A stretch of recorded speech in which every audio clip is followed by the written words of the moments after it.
আরে ডাক্তারবাবু যে দুপুরবেলা টক দই খাচ্ছেন, ঠিক আছে একটু টক দইয়ের উপকারিতা সম্পর্কে বলুন, অডিয়েন্সও জানুক।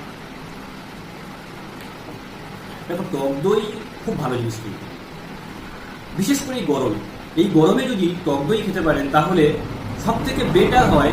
শরীর কিন্তু হাইড্রেট থাকে, শরীরকে ঠান্ডা রাখে। এর পাশাপাশি শুধু যে শরীরকে ঠান্ডা রাখে তা নয়, আমাদের হজম শক্তিকে উন্নত করতে খুব ভালোভাবে কাজ করে।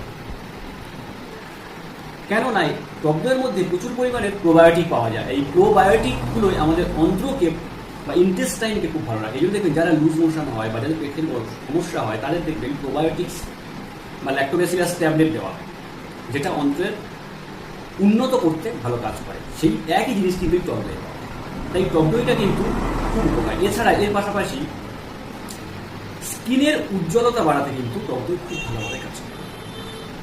ওই জন্য দেখবেন বেশিরভাগ ক্ষেত্রে মেয়েরা যে প্যাক ইউজ করে মুখে, তাতে টক দই ব্যবহার করে, কারণ টক দই স্কিনকে ভালো রাখে।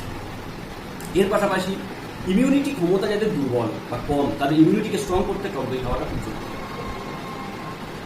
আর টক দই আরও একটা গুণ আছে, সেটা হচ্ছে আপনি সারাদিন কোনো কাজে বেরিয়ে গেছেন, খাওয়ার মতো সময় আপনার নেই, কিংবা খাওয়ার মতো কোনো জায়গা আপনি পাচ্ছেন না, কিছুই দরকার নেই, একটা টক দই যদি আপনি খেতে পারেন, পেটটা অনেকটা কিন্তু ভরা হয়। আর যার ফলে যারা ওয়েট লসের পথে হাঁটছেন তাদের জন্য কিন্তু টক দই। এই প্রসঙ্গে আরো একটা কথা বলি, পিরিয়ডস বা মাসিকের ক্ষেত্রে মেয়েদের যখন পিরিয়ডস বা মাসিক হয়, সেক্ষেত্রে টক দই খাওয়া যাবে না যাবে, এটা নিয়ে অনেকে কিন্তু বিরোধ। আমি বলবো আপনাদেরকে, আপনারা টক দই খেতে পারেন। তার কারণ এই টক দই খেলে কি হয় না, শরীর ঠান্ডা রাখে বলেই দিয়েছি, যার ফলে কি হয়, পিরিয়ডসের সময় যে পেন হয় বা ব্যথা হয়, ব্যথাটাকে কিন্তু কম বেশি রিলিফ করতে ভালো কাজ করে। আর হচ্ছে এর পাশাপাশি আরো একটা সতর্কতা কিন্তু মানতে হবে, সেটা হচ্ছে অনেকে আছে কি না, ফ্রিজের মধ্যে থেকে রাখা একদম ঠান্ডা, প্রচন্ড ঠান্ডা টক দই, সেক্ষেত্রে আপনি রোদ থেকে বা ঘাম অবস্থায় যদি ঠান্ডা টক দইটা খান, ঠান্ডা লেগে যাবে। ঠান্ডা লেগে যাওয়ার একটা সম্ভাবনা থেকেই থাকে। বা এমন অনেকে আছে যাদের ঠান্ডা লাগার দাঁত আছে, অল্পেতেই ঠান্ডা লেগে, তাদের ক্ষেত্রে কিন্তু টক দই এইভাবে খেলে ঠান্ডা লেগে যাবে।